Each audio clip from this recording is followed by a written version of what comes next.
Blessed Easter, my dear brothers and sisters. Salam Paskah, saudara dan saudari saya dalam Kristus. You know, we have been through many days of hearing the Passion story. Nah, kita sudah beberapa hari ini mendengarkan kisah tentang penyalipan. It's been repeated and repeated, and sometimes when the best things are repeated, we don't appreciate them. Kita sudah mendengarnya berkali-kali, diulang, terus diulang. Dan ternyata apa? Kalau sesuatu diulang-ulang terus, maka tidak lagi kita memberikan penghargaan khusus. And I don't blame you. You know, if you even have the best food every day, the same food, after 5 days you say, surrender, no more please. Don't give me this again. Dan saya tidak bisa menyalahkan saudara sekalian. Contoh kalau kita makan makanan yang sama terus menerus, akhirnya kita angkat tangan. Ya. And I can say this tonight, I promise you, I will try not to repeat the stories you have heard over and over again. Jadi saya ingin tidak mengulangi kisah yang terus-menerus kita dengarkan dan terus mendengarkan. Secondly, you've all been through a long weekend. I promise to keep it short. Dan yang kedua, kita ini sudah, weekend kita panjang sekali, karena itu saya berjanji ya akan berkhotbah dengan singkat dan padat. So we begin the night before Christ went to the cross. Jadi kita mulai pada malam hari sebelum Yesus naik ke kayu salib. And we're going to see a scene that shocks everyone, including me, who is a doctor. I have hardly ever in my life seen a scene like that. Dan kita akan melihat satu kejadian yang akan mengejutkan kita. Saya pun selaku dokter merasa terkejut sekali. Let's turn to Luke chapter 22 and we'll see a passage that is quite shocking.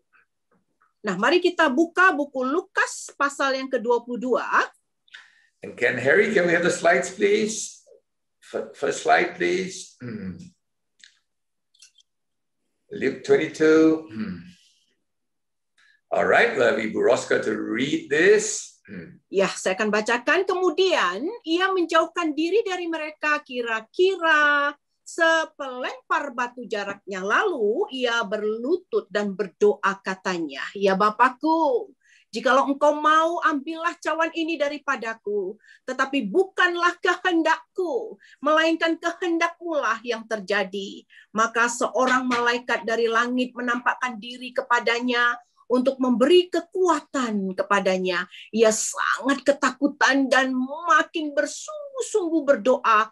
Peluknya menjadi seperti titik-titik darah yang bertetesan ke tanah. Look at the last line about sweat coming out with blood in it. Mari kita melihat kalimat yang terakhir di situ dikatakan bahwa peluknya menjadi seperti titik-titik darah yang bertetesan. This is not normal, but this is medically possible. Ini tidak normal, tetapi secara medikal ini mungkin terjadi. If our blood pressure goes super high, some of our blood vessels will burst, right? Jadi kalau tekanan darah kita itu tinggi sekali, maka syaraf kita itu pun akan terpecah. And some of these blood vessels are inside where the sweat glands produce sweat that comes out of our skin. Nah, kemudian di dalam syaraf inilah ada seperti yang memproduksi peluh atau keringat dan itu meletus, meledak. But it's not easy to reach a blood pressure so high that we burst all the blood vessels on all our sweat glands. Tetapi tidak gampang ketika tekanan darah begitu tinggi sekali, akhirnya syaraf itu bahkan yang memproduksi peluh itu, keringat itu meletus begitu saja. Tidak gampang. If there was a blood pressure testing machine on that night in the Garden of Gethsemane, probably the machine will not be strong enough to take the blood pressure in the body of Jesus.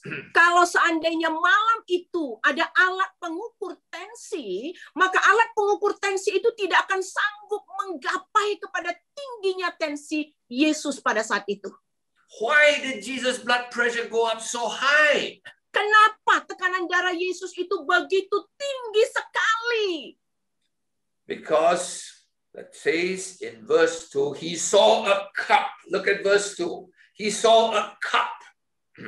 Nah, dikatakan dia melihat cawan, katanya. Dia melihat cawan.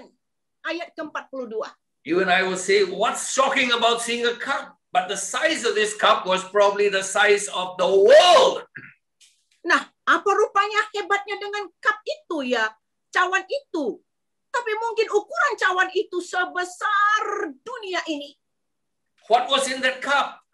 Apa rupanya yang ada di dalam cawan itu, Bapak, Ibu, Saudara-saudari? It was the cup of sufferings that was going to be poured on Jesus Christ that next day. Itu adalah cawan yang berisi semua penderitaan yang akan dipikul oleh Yesus keesokan harinya. That was the suffering that Christ was going to take on the next day. Itulah penderitaan yang akan dilalui oleh Yesus pada hari berikutnya. It was the suffering that you and I and all the world would suffer for our sins for eternity. Itu adalah penderitaan yang kekal yang seharusnya saudara dan saya dan seluruh dunia ini tanggung untuk selama-lamanya. It was concentrated and put into this cup of punishment from God. Hukuman dari Tuhan itu dipadatkan dan dimasukkan ke dalam cawan ini. And Jesus was going to take it in a few hours from this time. Dan Yesus akan mengambil cawan itu beberapa jam setelah malam itu. Remember, Jesus is 100% the God, the Son of God, 100% man like you and me, only no sin. Ingat, Yesus itu adalah 100% Allah. Dia tidak berdosa, dia 100% manusia seperti saudara dan saya, tapi tidak berdosa. And as man, he feared pain like you and me. Sebagai manusia, dia bisa merasakan sakit seperti saudara dan saya. He knew he came to this world for one purpose, to Dia suffer tahu. for us. Dia tahu bahwa tujuannya datang ke dunia ini hanya satu saja tujuannya, yaitu menderita untuk kita. He knew all along, but on the day before, the night before he was to suffer, he trembled. Dia tahu semua ini sebenarnya, tetapi malam hari sebelum penderitaan itu datang, dia merasa gemetar, ketakutan. Let me give you an example. I'm a doctor. I've seen surgeries for 40 years. Nah, saya akan berikan contoh. Saya seorang dokter yang sudah melakukan praktek selama 40 tahun. And I had to go for an operation 7 months ago to change the bones in my hip. Dan 7 bulan yang lalu saya harus masuk ke ruang operasi untuk mengganti tulang bonggolnya saya. A hip replacement, a transplant of a new hip. Ada transplants yang terjadi ya untuk pinggulnya saya. I knew the operation, but the doctor told me, hey, doc, you need this operation. He explained to me, okay, I know, no problem. It's okay. Jadi saya sebenarnya tahu operasi itu akan terjadi dalam diri saya, ya. Dokter juga berkata, kau tahu kan, kau akan mengalami operasi. Ya saya jawab, ya, saya tahu, dokter. But the night before I had to go for the operation, I began to think. Tetapi malam sebelum operasi terjadi, mulailah saya berpikir, Bapak, Ibu, Saudara-saudari. Thinking of the long surgery, cutting my bone, taking my bone out, putting the bone in. Berpikir tentang operasi yang akan berlangsung, dicopotlah tulang saya, begitulah muncul pikiran. Thinking of the time I would have come out of the theater, I cannot walk for a month. Kemudian saya the night before, then I realized Whoa. Kemudian saya berpikir juga, kalaulah udah operasi nanti, saya nggak bisa berjalan beberapa bulan lamanya. Jadi pada malam hari sebelum dioperasi, itu semuanya muncul dalam pikiran saya. Multiply that worry I had by 1,000,000 times. That was what Jesus went through that night. Kemudian rasa takut dan itu terus mencekam malam hari sebelum kejadian itu, dan seperti inilah yang dirasakan oleh Yesus. That cup was above his head, that God showed him to his son and said, "You are going to pay this price." Nah, cawan itu diletakkan di atasnya, dan Allah berkata kepada anaknya, "Engkau akan mengambil cawan ini."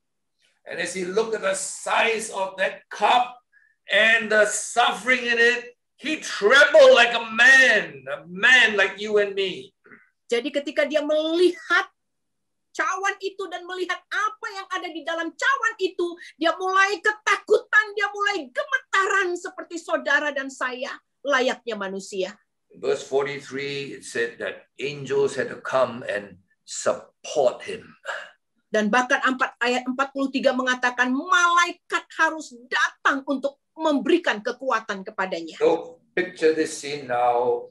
Jesus sweat with blood all over his face and body. Every drop of sweat was a drop of blood too. Nah, karena itu kita bisa membayangkan kejadian pada malam itu, sehingga dia pun berkeringat, dan keringatnya itu seperti titik-titik darah membasahi tubuhnya. Picture that now in your... Coba bayangkan itu, Bapak, Ibu, Saudara-saudari sekalian. All right, Harry, you can take this scene away. Take this slide away, please, Harry. After this, Judas betrayed him, brought the high priest, arrested Jesus. Setelah itu, Judas mulai mengkhianati dia dan membawa dia ke high priest untuk mulai dianiaya. And he had to stand before all the leaders of the Jews, about 120 of them, who hated him. Dan dia harus diperhadapkan dengan sekitar 120 para pemimpin orang Yahudi, dan semua para pemimpin ini sangat membenci Yesus ini. For 3 years, he had called them hypocrites. Selama 3 tahun Yesus menyebut mereka seorang hipokrit. Tonight was their night to take revenge. Malam ini betul-betul malam mereka mau balas dendam terhadap Yesus. They walked up to Jesus and spat on his face. Mereka berjalan melalui Yesus, kemudian meludahi Yesus. Slapped him. Kemudian mereka menampar Yesus ini. Punched him, hit him. Menumbuk Yesus ini. Memukul Yesus. When that wasn't enough, they covered his head and they hit him and said, "You are a prophet. Who hit you?" Dan merasa tidak puas, mereka menutup wajah Yesus, kemudian menumbuk Yesus, kemudian berkata mencemooh, "Kalau kau adalah nabi, kalau kau adalah nabi itu, siapa yang memukulmu?" How many of you here listening have one person spit on your face so far? Berapa orang dari kita di sini yang pernah mengalami orang meludahi wajah kita? How many of you had someone coming and you just sitting there and it hits you? Berapa orang daripada kita yang sudah merasakan orang memukul kita dan mereka berkata, "Aku benci kau." I'm not talking about 100 men. I'm talking about one punch. Saya tidak berbicara tentang ratusan orang ya yang menumbuk kita, tapi satu saja. Pernahkah kita mengalami itu? After that, they covered him and he didn't even know whether the punch was coming from here or from there. Kemudian mereka menutup wajah Yesus. Dia pun tidak tahu tumbukan itu datang dari samping kah, dari kiri kah, dari belakang kah. Sama sekali dia tidak tahu. What do you think his face looked like after 100 men had punched him? Coba sekarang bayangkan, setelah 100 orang menumbuk wajahnya, kayak mana wajah Yesus sekarang? Seperti apa dia kelihatan? I don't know what his face looked like. Because I never heard anybody being punched by 100 people for few hours. Saya tidak tahu bagaimana gambaran Yesus pada waktu itu. Karena saya tidak pernah melihat orang ditumbuk sampai 100 kali. dalam After waktu that- yang sesingkat-singkatnya. After that, they sent him to the Roman governor. Setelah itu, Yesus dibawa kepada pemerintahan Romawi. Everything I'm saying is in the Bible, but I'm not going verse by verse because you've heard it, you read it. I'm just trying to describe it for you. Semua itu ada di dalam Alkitab. Saya tidak akan membacanya. Sering sekali kita mendengarkan ini dan saya tidak akan menggambarkannya. And the Bible tells us that the Roman governor Pilate had Jesus whipped by the Roman soldiers. Kemudian pemerintahan Romawi pun menyuruh tentara Romawi untuk mencambuk Yesus. And let us just see what a Roman whip looks like. Mari kita melihat cambuknya Romawi itu seperti apa. A typical Roman whip was made of leather strands. Nah, tipikal cambuk Romawi itu terbuat dari kulit. And they tied balls of metal in each strand. Kemudian di dalam setiap tali itu diikatkanlah seperti besi seperti itu, And then potongan besi. at the end, they put hooks of the rope. At each strand, they put hooks. Dan di ujung daripada tali yang terbuat dari kulit itu dilekatkanlah seperti pancing ikan itu bentuknya. You can go to Google, you can check it. It's not my imagination. It's a typical Roman whip. Silakan untuk menceknya di Google. Dan inilah yang saya lihat yang menjadi budaya dari cambuknya orang Romawi. And they would tie the man up and they would hit him from the back, and all the strands of the leather would go around his face, around his arms, and they would pull it.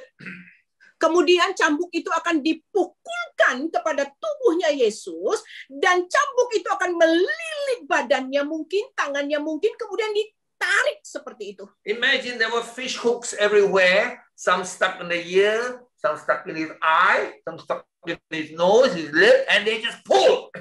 Coba bayangkan cambuk itu yang banyak cabang-cabang kulitnya itu, mungkin adalah cambuk itu yang lengket di hidungnya, ada yang lengket di bibirnya, ada yang lengket di telinganya, kemudian ditarik seperti itu.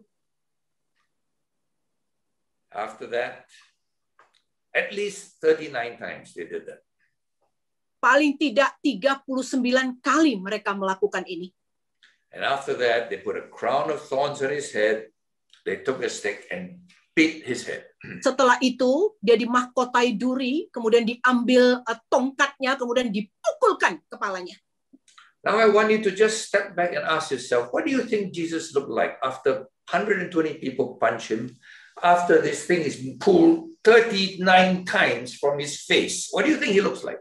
Nah, Bapak, Ibu, Saudara-saudari sekalian, coba bayangkan seperti apa kira-kira Yesus setelah dia ditumbuk oleh ratusan orang lebih dan setelah dia dicambuk kemudian tertarik wajahnya ke sana ke sini, kira-kira seperti apa wajahnya Yesus? I think some of you are already saying, hey, Pak Pendeta, you exaggerate lah. We just saw the animasi just now. It's not that bad. Come on. Kemudian kita berkata, loh Pak Pendeta, mungkin Bapak hanya mengimajinasi. Tadi kami melihat kok animasinya nggak separah-parah itu. Honestly, I don't know what Jesus looked like, and nobody knows, but I can tell you something. The Bible tells you something Jujur, very important. saya tidak tahu bagaimana wajah Yesus. Mungkin banyak orang juga tidak tahu bagaimana wajahnya Yesus, tapi Alkitab mengatakan kepada kita. Let's look at Isaiah. Please, Harry, the next verse, Isaiah 52. Yesaya 52 ayat 14. Seperti banyak orang akan tertegun melihat dia. Begitu buruk rupanya, bukan seperti manusia lagi. Dan tampaknya bukan seperti anak manusia lagi. You know, I cannot imagine, you cannot imagine, but it's described in the Bible, he didn't look like a man. That's why I don't know what he didn't say what he looked like. He said he didn't look like a man. Saudara dan saya mungkin kita tidak tahu bagaimana rupa Yesus. Kita tidak tahu, tetapi Alkitab berkata, dia rupanya tidak lagi seperti manusia lagi, begitu buruk. Some of you have been to a market where they sell fresh meat hanging Mungkin down. kita pernah ke pasar, kita melihat daging yang segar ya, yang dijual. Sometimes you have to ask the butcher, is that kambing? Is that lembu?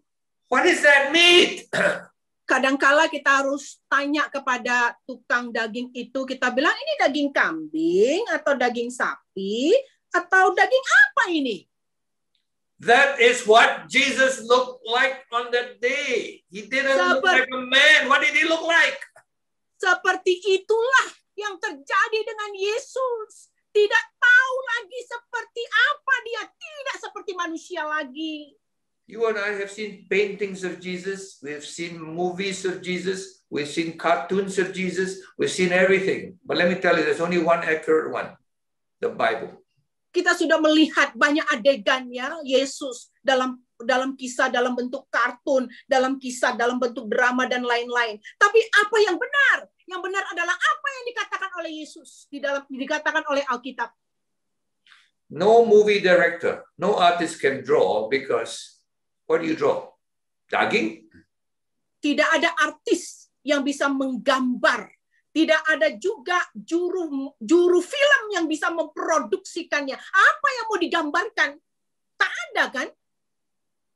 But let me tell you, God doesn't exaggerate. The Bible is not a book of exaggeration. The Bible is a book of truth. Saya ingin mengatakan, Alkitab itu bukan buku yang membesar-besarkan. Tidak. Alkitab itu adalah buku kebenaran. Dan itulah yang dikatakan oleh Alkitab.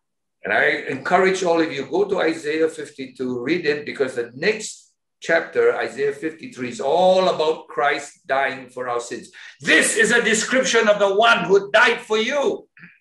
Nah, saya ingin kita baca Yesaya 52, kemudian baca juga Yesaya 53, di mana itu semua menggambarkan bahwa dia melalui ini semuanya untuk engkau orang yang berdosa.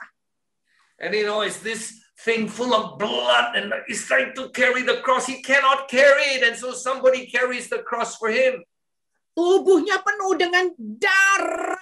Dan dia harus memikul salib. Dan dia tidak mampu memikul salib. Oleh karena itu ada orang yang membantu dia memikul salib. Finally, they bring him to the cross. They nail him on the cross and they hang him up. Kemudian akhirnya dia dibawa ke kayu salib, dipaku di sana, kemudian dia ditegakkan di sana. You know, the cross is the cruelest form of death since man's Adam till now. There's no death more slow, more embarrassing, and more painful than Saudara, kematian salib itu adalah sejak Adam, bahkan hingga pada saat ini.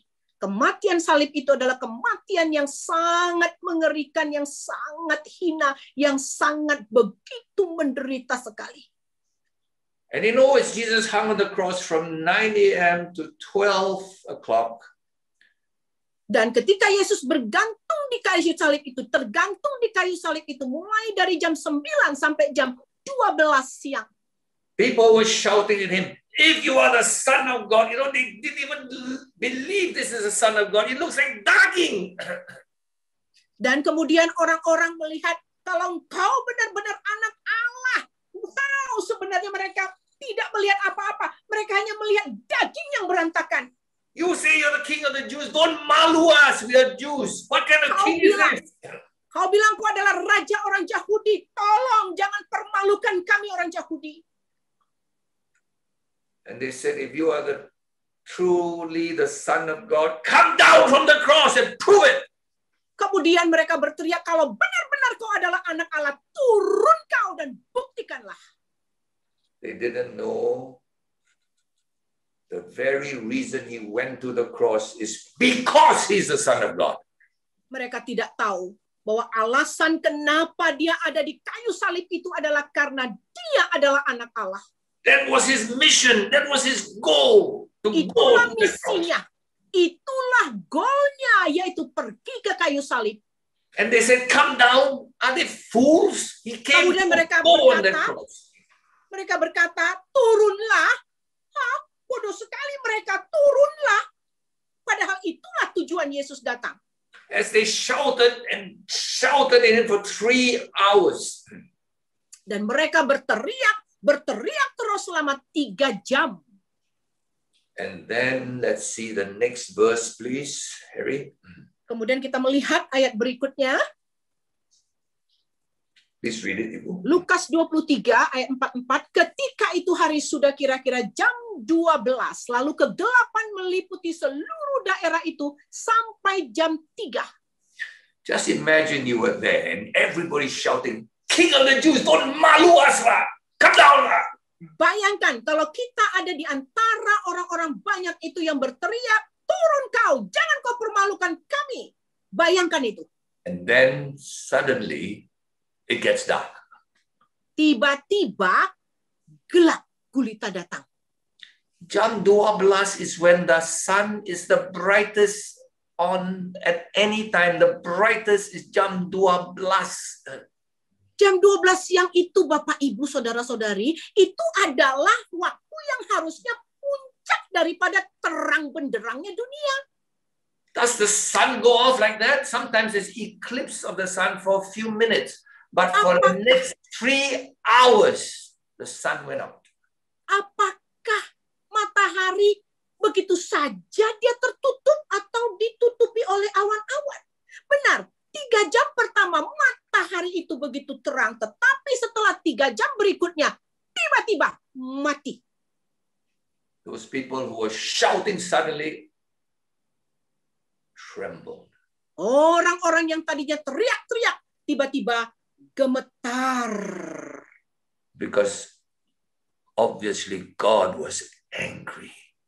Jelas sekali nuansa waktu itu adalah Allah marah sekali. Only God can turn off the sun. Hanya Allah yang bisa mematikan matahari. And the people thought God was angry with them. Dan orang-orang beranggapan Allah sedang marah dengan mereka. And they shivered. Dan kemudian mereka gemetaran. And they stood, they dare not move. They couldn't move. They so Mereka dark, bahkan- they couldn't go anywhere. Mereka bahkan akhirnya tidak bisa kemana-mana. Kaku berdiri di tempat. Tidak tahu mau kemana, tidak kelihatan. Nobody moved. Tidak ada seorang pun yang bergerak. Silence for 3 hours.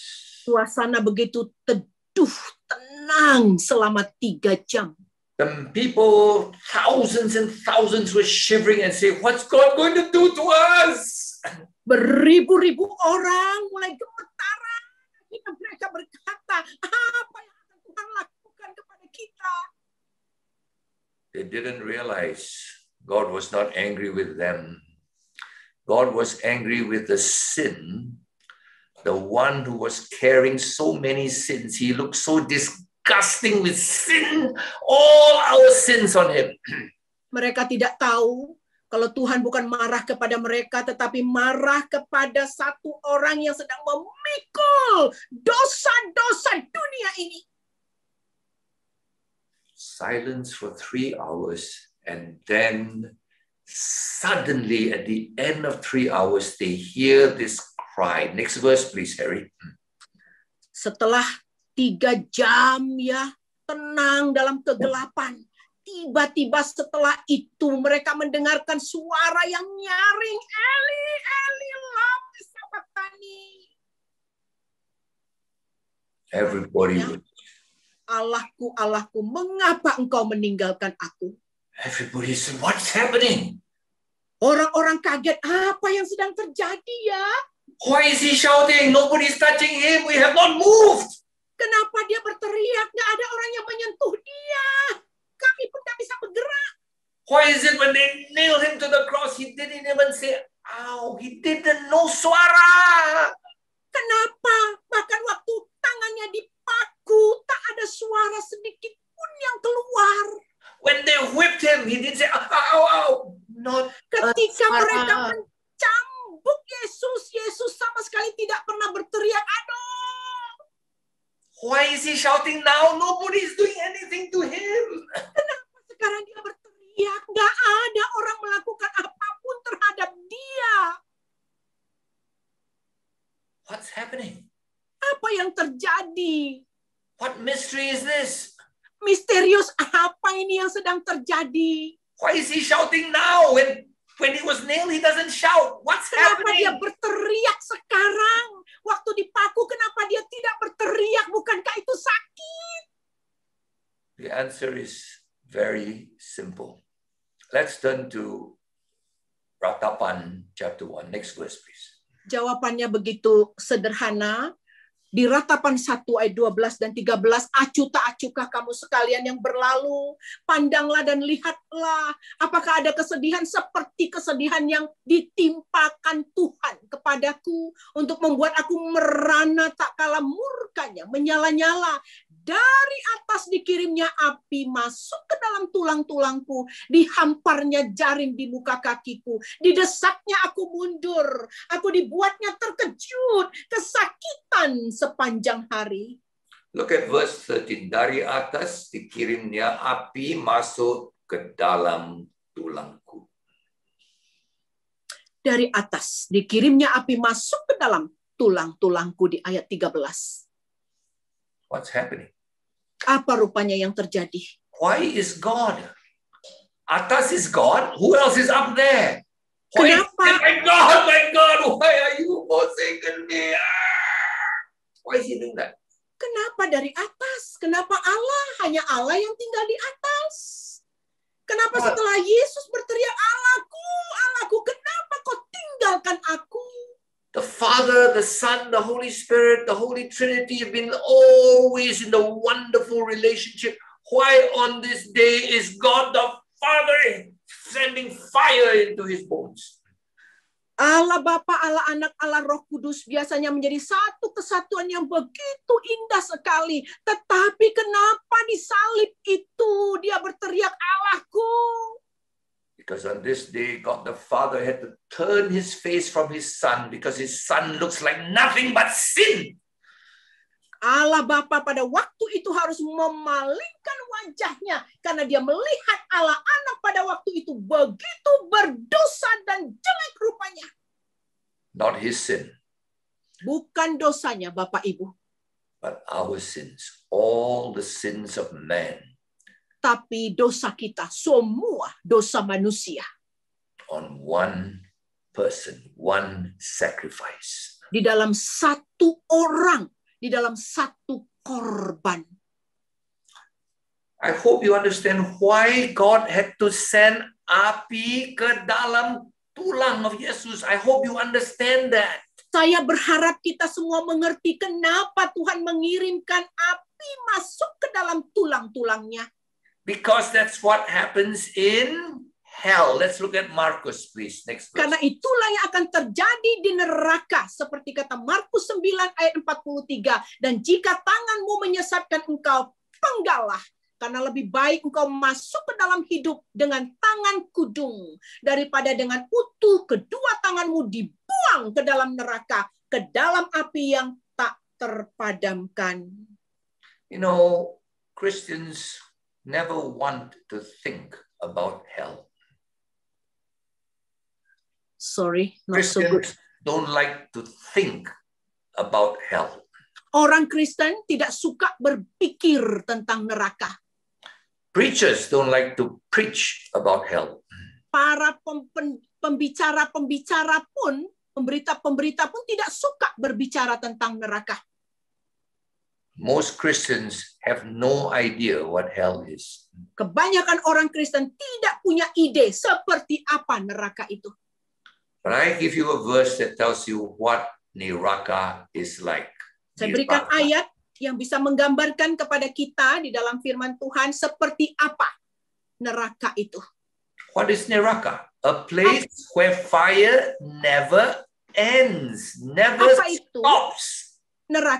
Neraka itu adalah api yang tidak pernah berhenti, tidak pernah padam. You know, in Singapore, when someone dies, we send his body to this electric furnace, 2,000 degrees, and in a few minutes, the body becomes ashes. Nah, di Singapura, kalau ada yang meninggal, tubuhnya itu dibawa kepada pembakaran listrik yang ketinggian 2000 voltasenya, dan dalam waktu sekejap, habis. No more. The body is no more. Tidak ada lagi. Tubuhnya tidak ada lagi. Fire is over, body is over. Sudah selesai dibakar, sudah selesai, tak ada lagi tubuhnya. Hell is a place with a special fire, not made of listrik, but from God. Neraka itu tempat yang sangat spesial, yang apinya bukan dari listrik, tetapi yang dibuat oleh Tuhan. That fire doesn't burn your flesh, it goes straight to your tulang.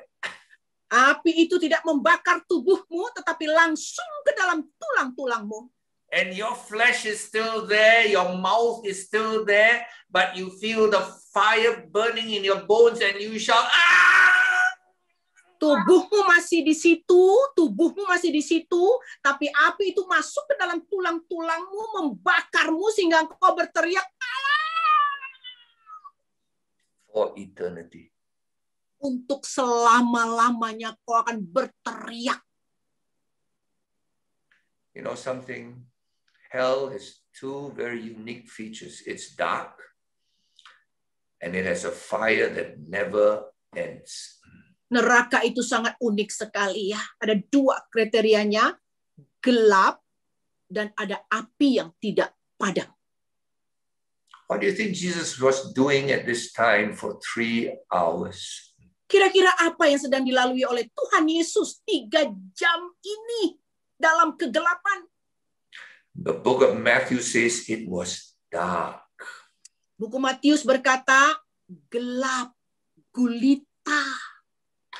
Ratapan says, from above he sent fire into my bones. Ratapan berkata tadi, dari atas dikirimnya api masuk ke dalam tulang-tulangku. What was Jesus doing? Apa yang sedang dilakukan Yesus di kayu salib itu? He was just dying. Apakah dia hanya mati begitu saja? He had to pay the price for me and you. Dia harus membayar untukmu dan untuk saya. And the price I deserve is hell. Dan harga yang untuk saya miliki yang layak adalah neraka. Itu harga saya. Forever. Selama-lamanya. But on that day, God took the fire of hell and concentrated it into that cup and poured it on his son. Tetapi Allah kita ini memadatkan semuanya itu, kemudian diletakkan ke dalam cawan itu dan dituangkan kepada anaknya, Yesus Kristus. You know, throughout Pascha, we think Jesus' sufferings is from the Romans, it's from the Jews. Nah, selama ini kita bayangkan Yesus menderita, mengalami siksaan dari orang Romawi, dari orang Yahudi. Jesus' real sufferings is from the wrath of God that Penderitaan. also be on me went on him. Penderitaan Yesus yang sesungguhnya adalah amarahnya Allah yang dituangkan kepadanya. I hope you understand the true sufferings of Jesus. Saya berharap kita semuanya memahami apa penderitaan Yesus yang sesungguhnya. You know, many people think the sufferings of Jesus is Banyak orang berpikiran penderitaan Yesus adalah akibat tamparan, bukan. every movie is about Jesus hanging there. Setiap suffering. movie, setiap film adalah menggambarkan Yesus tergantung di kayu salib sana. Let me tell you, a lot of people during the Roman Empire were crucified too. Saya ingin katakan, pada zaman itu banyak juga orang yang disalib. On Jesus was the left, on the right, there were two people being crucified. Dan Yesus disalibkan di antara dua orang. The crucifixion is not the sufferings of Jesus. Penyalipan Kristus bukanlah penderitaan Yesus. The 3 hours when God poured the fire of hell. Penderitaan Yesus itu adalah 3 jam pada masa gelap gulita di mana Tuhan mengirimkan api. I hope today you will just think a little bit about this, right? Coba sekarang Bapak, Ibu, Saudara-saudari sekalian, coba pikirkan dulu hal ini. There's a hell. Ada neraka, Bapak, Ibu. All sinners should deserve to go there. I'm a sinner. You're a sinner. Semua orang berdosa harus masuk ke dalam neraka. Saya berdosa. But Jesus loved us and took our place. Tetapi Yesus begitu mencintai kita dan mengambil tempat kita. And the Bible goes on to say, Dan Alkitab terus dan berkata, when Jesus had finished paying for all our sins, he asked for something. He said, I thirst. So they put something on his mouth. ketika Yesus sudah selesai melakukan pekerjaannya, kemudian dia merasa haus dan dia minta supaya diberikan air. So he could say something so precious. Let's have the next verse, please. Supaya dia bisa mengucapkan sesuatu yang begitu berharga sekali. Mari kita lihat ayatnya. Next verse, please, Harry. Yohanes 19 ayat 30 berkata, sesudah Yesus meminum anggur asam itu, berkatalah ia, sudah selesai. Lalu ia menundukkan kepalanya dan menyerahkan nyawanya. Wow, when Jesus had paid for the last sin of the million of sin, he asked for this. Nah, setelah Yesus menyelesaikan membayar semua dosa, bahkan dosa terakhir dari miliaran dosa, dia haus, dia ingin mengutarakan sesuatu. So that he could say these words for us. Dia minta supaya dia bisa berbicara dan mengatakan kalimat ini. When your mouth is dry, you cannot speak. That's why. Karena kalau lidah kita ini kering, mulut kita ini kering, kita tidak bisa berbicara. Karena itu selalu ada air, ya. And so, when he had this, he wanted to say these words for you and me to enter our ears and remember this as the most precious words on the cross. Nah, setelah dia diberikan air anggur asam itu, lidahnya mulai lentur sehingga dia bisa mengutarakan sesuatu supaya dunia mendengarkan, telinga kita mendengarkan dan mengingat. In the Greek, it's not sudah selesai, not two words, it's one word, tetelestai. Di dalam bahasa Yunani bukan dua kata, tapi satu kata yaitu tetelestai. And everyone knew what tetelestai means. It simply means lunas. Dan tetelestai ini artinya sangat simpel sekali, yaitu lunas. Lunas, that's what Jesus said. Your debt. Itulah yang dikatakan Yesus di kayu salib, sudah selesai, lunas. Your debt is settled by me, Jesus said. I paid for you. Hutangmu aku yang membereskan, aku yang membayar untukmu. You know, my dear brothers and sisters. Nah, saudara-saudariku sekalian. Next verse, please, Harry. Ayat berikutnya. Karena begitu besar kasih Allah akan dunia ini sehingga ia telah mengaruniakan anaknya yang tunggal. Supaya setiap orang yang percaya kepadanya tidak binasa. Melainkan beroleh hidup yang kekal. Wow. What is the good news? What is the Apakah berita baik itu? The good news is about something that happened already. Berita baik itu adalah berita, yaitu sesuatu yang dulu pernah terjadi.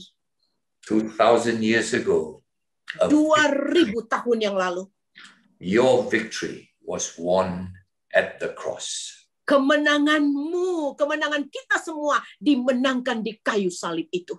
Question is, have you Pertanyaannya, to claim that victory of yours? apakah kita mau mengklaim victory itu?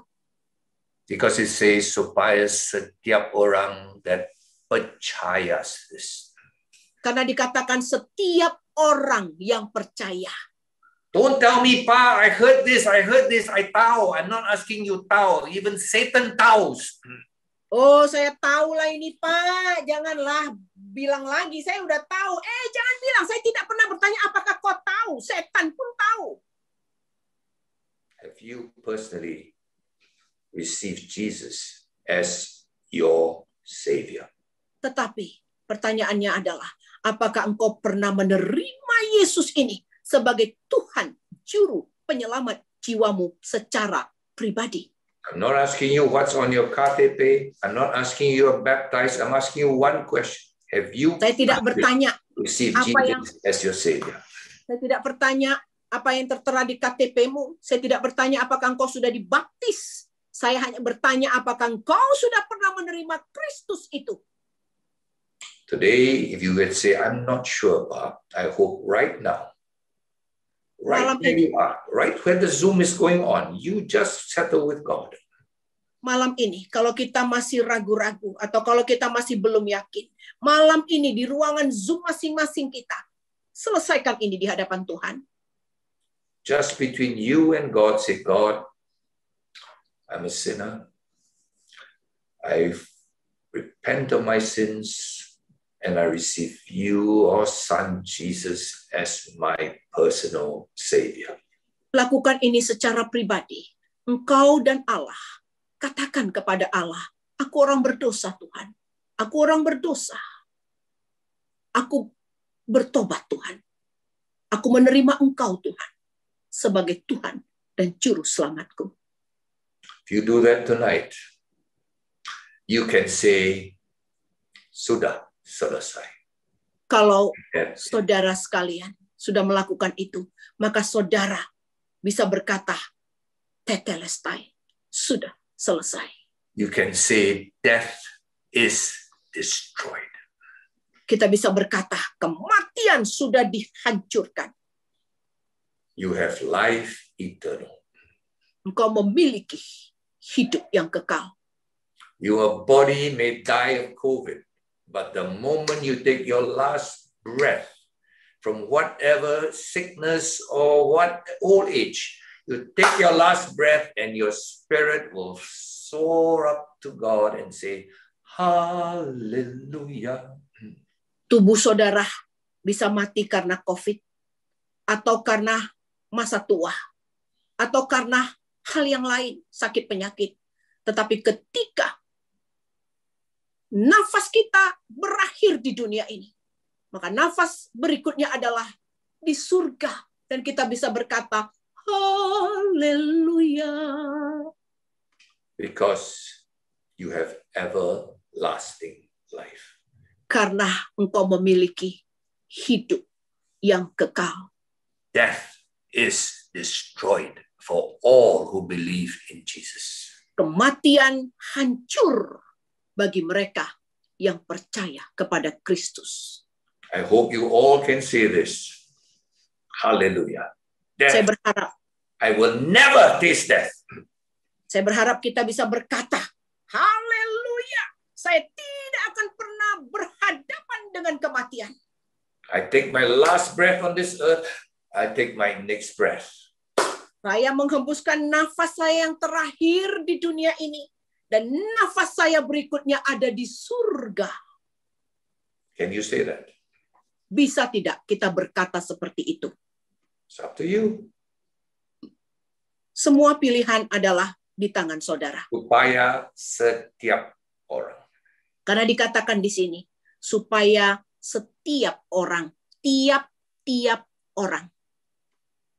Up to you. Terserah kepada kita.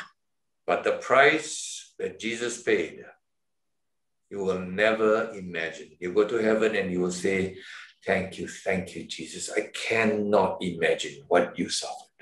Tapi harga yang sudah dibayarkan oleh Yesus, oh tidak bisa kita bayangkan.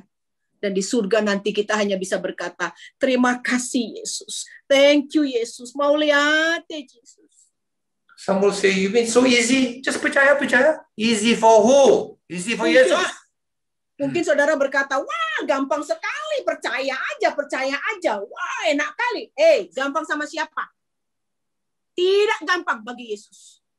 So tonight I hope you realize what an amazing miracle took place, what an amazing sacrifice took place, and what an amazing gift is given to all.